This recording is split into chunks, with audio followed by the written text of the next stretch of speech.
안녕하세요. 햇살입니다. 여러분 계신 곳이 평안하고 안전합니다. 오늘 여러분들과 함께 볼 책은 파프 블록트의 부의 확신입니다.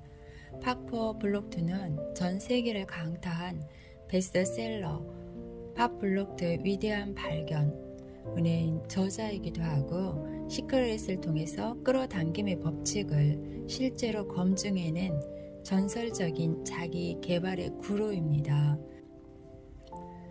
40년 넘게 독보적인 연설가이자 작가이고 사업가로 활동했고 전 세계 각계각층의 수천 수백만 명을 대상으로 잠재의식의 힘과 긍정적인 사고, 동기부여, 잠재력 등을 가르쳐 왔습니다. 그는 오랫동안 잠재의식을 연구한 끝에 세상 만물은 끊임없이 움직이고 주파수를 만들고 인간의 생각이라는 에너지가 어떤 주파수와 만날 때 보다 강력한 힘, 파동이 발생한다는 진동의 법칙을 발견했습니다. 이 책의 진동의 법칙을 설명하는 동시에 인간의 생각을 지배하는 잠재의식의 습관, 즉 패러다임의 풍요성과 중요성, 부와 성공을 부르는 패러다임의 법칙을 들려줍니다. 제2장 스스로 원하는 것을 만들고 욕망하라. 만일 욕망이 있다면 이룰 수 있는 능력도 있는 것이다. 능력은 욕망과 함께 온다. 나폴레옹 힐. 우리는 대부분 자신이 원하는 패러다임, 자신의 손으로 직접 만든 패러다임 안에서 살지 못한다. 자기만의 패러다임으로 사는 사람은 극히 드물다. 많은 사람이 부모나 보호자, 그 밖에 누군가가 만들어준 패러다임으로 살아가며 그 패러다임이 평생을 좌우한다. 생각은 심는 대로 자란다. 당신의 패러다임에 따라 작동하는 잠재의식은 활짝 열려 있어서 주변에서 벌어지는 모든 일을 곧바로 받아들인다. 잠재의식은 완전히 연연적이다. 그 무엇도 스스로 만들어낼 능력이 없고 도덕관념도 없다. 잠재의식은 땅과 같다.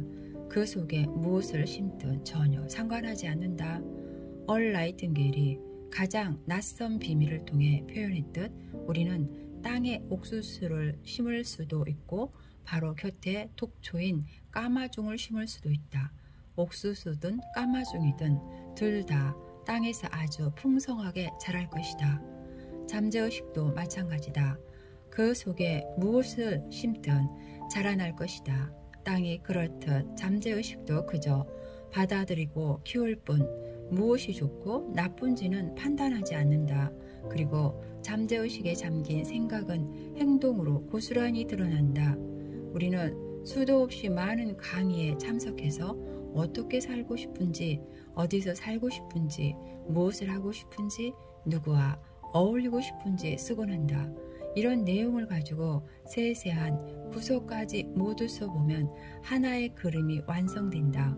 대부분의 사람은 보통 여기에서 끝낸다. 그러나 상상과 판단이라는 능력으로 마무리 멋진 그림을 그려냈어도 반복 없이는 잠재의식이 될 수 없다. 오직 반복을 통해서만 그림에 담긴 생각을 잠재의식 속에 심을 수 있다. 따라서 우리는 생각을 쓰고 또 써야 한다.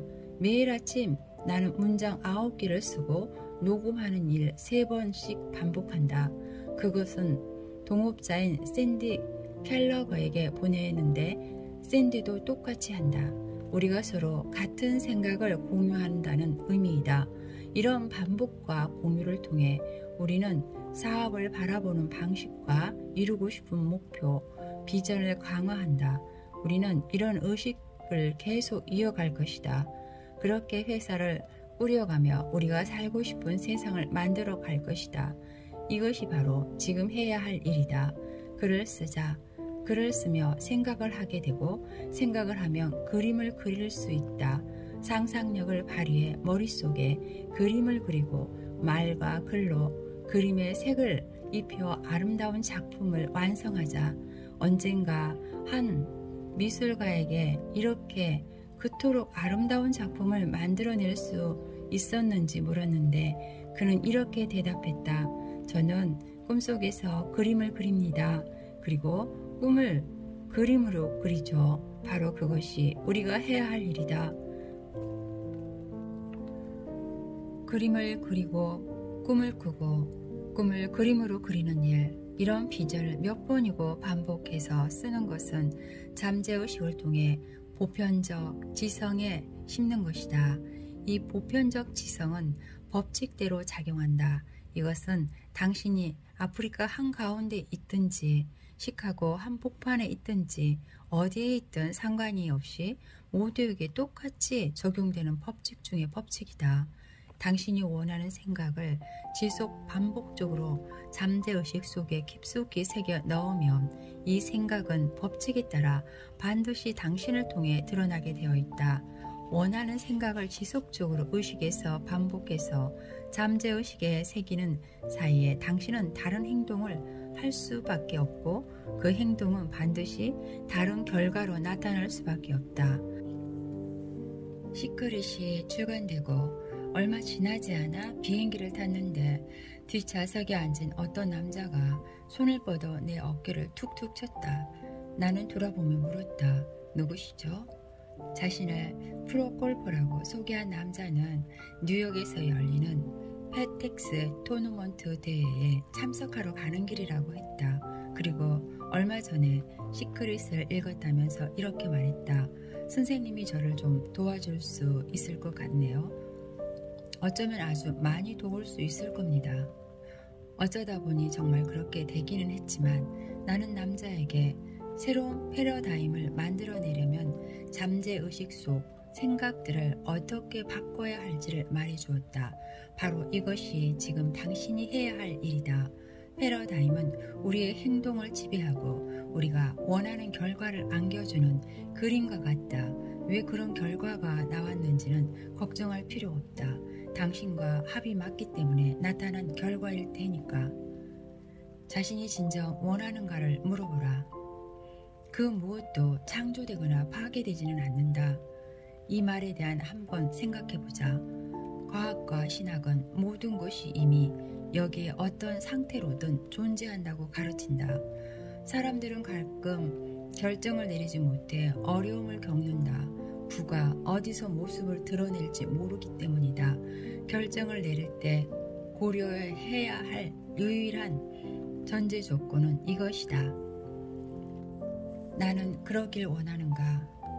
돈, 지원, 사람 등 그 무엇도 중요하지 않다. 결정을 내릴 때 생각해야 할 오직 한 가지는 나는 그러길 원하는가다. 우리가 원하는 것은 우리가 움직이는 주파수보다 훨씬 더 높은 주파수에 있다. 결정을 내리고 그 결정에 충실할 때 우리는 원하는 것이 주는 주파수로 마음을 돌리게 된다. 그리고 그 주파수에 머무르며 내린 결정은 우리의 새로운 패러다임이 된다. 이 주파수를 유지해야 한다. 주파수는 행동뿐만 아니라 우리가 끌어당기는 대상을 통제하기 때문이다. 우리의 마음은 라디오나 전화기와 같은 방식으로 움직인다. 그렇기 때문에 우리가 욕망하는 가치의 주파수에 맞춰 움직여야 한다. 내가 15살 때 우리 집에 처음으로 전화기가 생겼다. 50명 정도 되는 사람이 한 번호를 공유하는데 공동전화였다. 왜 당시에는 공동전화라는 걸 썼을까? 무한히 많은 주파수가 존재한다는 사실을 몰랐기 때문이다. 일단 이 점을 짚고 넘어가자. 지금은 당연히 아는 사실이지만 지구상의 모든 사람이 각자의 전화번호를 가질 수 있다. 세상에는 무한한 많은 주파수가 존재하기에 수백만 개의 전화번호가 존재한다. 우리가 쓰는 전화번호는 주파수다. 우리 마음속에서는 패러다임이 주파수다. 잠재의식 속 그림은 우리가 존재하는 주파수이며 우리가 무슨 일을 하고 무슨 일이 다가올지를 지시한다. 이 책을 집필하는 동안 바깥 세상에서 팬데믹이 진행되고 있었다. 슬픈 일이긴 하지만 이 사건이 나를 멈추지는 못할 것이다. 나는 법칙에 따라 움직이고 있고 따라서 내게 필요한 모든 것이 끌려올 것을 안다. 그 전도 그 후도 아닌 바로 그때 끌려올 것이다. 그것은 이 법칙이 작동하는 법칙이다. 그러니 나는 인내심을 갖고 내가 원하는 것이 있는 주파수에 머물기 위해 필요한 일을 해야 한다. 반복해서 새기고 느끼고 그려라. 여전히 나는 내가 가진 것보다 더 많은 것을 원한다. 더 많은 돈을 원하는 것이 아니라 내가 더 많이 성장하기를 바란다. 나는 무한한 지성이나 신과의 하나됨에 관해 좀 더 깨우치고 싶다. 이해하고 배우기 위해 정진하고 또 정진하면 결국 깨우칠 수 있으리라 믿는다. 우리는 지금보다 더 정진해야 한다. 자신이 욕망하는 가치를 그림으로 그리고 글로 새겨야 한다. 이를 실천해야 한다. 네빌은 이를 결정적 상상이라고 불렀다. 이루어졌다고 생각하는 것이 모든 기적의 시작이라는 의미이다. 목표를 향해 노력하는 것이 아니라 마음속에서 이미 이루어졌다고 생각하는 자신의 모습에 감정적으로 이입하는 것이다. 이것이 육체적인 자원으로 넘어가는 것은 시간 문제다. 당신은 지금 그렇게 살아야 한다. 이때 지금의 의미란 이렇다. 마음속에서 원하는 것을 본 순간, 감정적으로 이입하는 순간 이미 당신이 이룬 것처럼 여겨라. 때론 주변 사람이 미쳤다고 말할지 모르지만 그래도 괜찮다. 그들은 우리가 무엇을 하든 그렇게 생각할 것이다. 그들은 모른다. 자신이 모른다는 사실조차 모른다. 우리는 앞으로 나아가고 있다. 자신은 그렇지 못하기 때문에 우리가 미쳤다고 생각한다. 심지어 우리가 실수하고 있다고 생각할지 모른다. 사실을 말하면 우리는 올바른 방식으로 행동하기 시작했지만 이렇게 행동하는 사람은 아주 극소수다. 사람들의 95%가 똑같이 노력하지만 오직 5%만이 성공한다. 한 독일 여성은 나 역시 알고 있었지만 한 번도 누군가 나에게 들어보지 못한 것을 말해주었다. 모든 성공은 5%의 전력과 95%의 마인드셋이다. 옳은 말이다. 우리는 프로그래밍된 대로 살아왔고 외부에서 주어지는 환경과 조건에 따른 방식으로 살아왔다. 또한 단순한 오감이 주는 자극에 쉽게 반응하고 휘둘리며 살도록 배워왔다. 세상은 우리에게 이렇게 말한다. 내가 내게 말하는 걸 들을래? 내가 내게 보여주는 걸 볼래? 우리 집에는 강아지 2마리가 산다. 우리 강아지들은 보고 듣고 냄새를 맡고 맛을 보고 무언가 만질 수 있지만 나처럼 관점, 의지, 판단, 상상, 직관, 기억 같은 지적 능력은 가지고 있지 않다. 외부에서 들어오는 감각에 따라 살며 인간만이 지닌 지적 능력을 사용하지 못한다. 목표는 이루기 힘든 것이어야 한다. 한편 우리는 잘못된 방향으로 상황을 풀어나가곤 한다. 그 배경에는 잘못된 목표가 있다. 나는 목표를 A형, B형, C형으로 분류한다. A형 목표는 이미 얻은 법을 알고 있는 목표다. 그러나 목표를 얻는 것이 목적이 되어서는 안 된다. 얻는 것은 그저 부산물에 지나지 않다. 목표는 성장을 위한 것이다. 목표는 우리 내면에 잠들어 있는 놀라운 힘을 끌어올릴 수 있게 해준다. 언젠가 세미나에서 어떤 사람에게 물었다. 당신의 목표는 무엇인가요? 그 사람이 말했다. 나는 다시 물었다. 어떤 차를 원하시나요? 폰티악이요.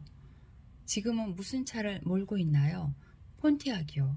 아, 그렇군요. 그 차는 연식이 얼마인가요? 4년 됐어요. 그럼 그 차를 소유한 지는 얼마나 되었나요? 4년이요. 그렇다면 4년 전 새 폰티악을 차를 샀다는 거네요. 맞나요? 네. 그렇다면 그건 좋은 목표가 아니에요. 이미 당신은 어떻게 새 폰티악을 가질 수 있는지 알고 있어요. 빵을 사려고 가게에 가는 것은 목표가 아니에요. 뭐 그래도 계속 빵을 사러 가겠지만 하지만 그 행동에는 더 나아질 수 있는 성장이라 할 게 없죠. 한편 B형 목표는 자신이 할 수 있다고 생각하는 목표보다 이 사람에게 적의 빚을 갚았어. 그리고 이렇게 저렇게 일이 진행되면 제가 세운 목표를 달성할 수 있어요 라는 식이다. 즉, 비형은 목표는 어떻게 그 목표에 도달할 수 있는지 아는 것이다. 상황과 환경, 조건이 특정한 방향으로 이루어지면 달성할 수 있는 목표이다. 이와 달리 C형 목표는 어떻게 이룰 수 있는지 도무지 알 수 없는 것이다. 명확하지 않고 이전에 해봤던 그 무엇과도 다르지만 당신이 분명 원하는 것이다. 내가 원하는 집이고 내가 원하는 직업이다. 내가 원하는 사업이고 내가 원하는 업이다. 그렇지만 어떻게 해야 할지 알지 못한다. 돈도 없고 시간도 없고 현실로 이룰 수단이 없다. 하지만 당신은 원한다. 바로 이 사실이 목표를 이루기 위한 유일하고 진정한 전제 조건이다. 당신이 진정으로 원해야 한다. 무언가를 원한다는 것은 인간이라는 존재의 본질, 즉 내 안의 완벽성에 비롯한다. 내 안에 완벽하고 영적인 DNA가 동기를 부여하고 진정으로 원한다고 스스로를 밀어붙일 것이다. 1973년 일리노아주의 글렌퓨시의 메이플로드 레인가에 있는 집에 생긴 일이다. 나는 나이팅게일 코넌트에서 막 사직한 상태였고 가족을 제외하고는 완전히 혼자였다. 나는 펜을 꺼내고 들고 이렇게 혼잣말을 했다. 나는 세계 곳곳에 운영되는 회사를 만들 거야. 어떻게 해야 이 일을 이룰 수 있는지 전혀 알지 못했다. 제대로 이뤄낼 수 있을 만큼 돈도 없었고 어떤 도움도 받을 수 없었고 같이 일할 직원도 없었지만 내게는 생각이 있었다. 앤드류 카네기가 말했던 마음속에 품은 생각은 두려운 것이든 숭배하는 것이든 쉽게 접근할 수 있는 가장 편안하고 적절한 형태를 곧장 갖추기 시작한다. 나는 이루고 싶은 일을 생각하는 순간 성경에 등장하는 욥이 겪은 극심한 고통을 떠올렸다. 내가 두려워하는 그것이 내게 임하고 내가 무서워하는 그것이 내 몸에 미쳤구나. 무언가를 두려워하면 두려워하는 그 대상을 끌어당기게 된다. 나는 어떻게 실현할 수 있을지 모르면서도 노트에 이렇게 썼다. 나는 세계 곳곳에서 운영되는 회사를 만들 것이다. 지금 나는 전 세계 89개국에서 회사를 운영하고 있다. 텔레비전 방송을 세웠고 전 세계의 방송을 할 수 있다. 세미나를 생중계하며 119개국까지 연결된다. 1973년에 마음속으로 상상한 그림이 정말로 현실이 되었다. 지금 나는 약 3,000명의 컨설트와 함께 일하고 있고 이제 그 수가 10만 명이 되기를 원한다. 아직 목표에 도달하려면 멀었지만 지금 나는 마치 이뤄낸 듯 행동한다. 내 의식 속에서 이미 이루어졌기 때문이다. 스티브 잡스가 이런 말을 한 적이 있다. 앞만 내다보면서는 점을 잃을 수 없다. 뒤를 돌아봐야만 점을 잃을 수 있다. 우리는 지금 있는 자리까지 어떻게 왔는지 되돌아볼 수 있지만 우리의 시선을 향하고 있는 곳으로 어떻게 갈지는 볼 수 없다. 하지만 마음속에 그림을 품고 감정적으로 계속 이입할 때 그 방법은 저절로 모습을 드러낸다. 일단 상상의 왕국을 그리고 올바르게 확장하도록 하자. 그러면 모든 것이 당신에게 주어지고 필요한 모든 것을 끌어당길 수 있다. 일단 그림만 그린다면 필요한 모든 것은 당신이 필요로 하는 바로 그 순간에 찾아올 것이다.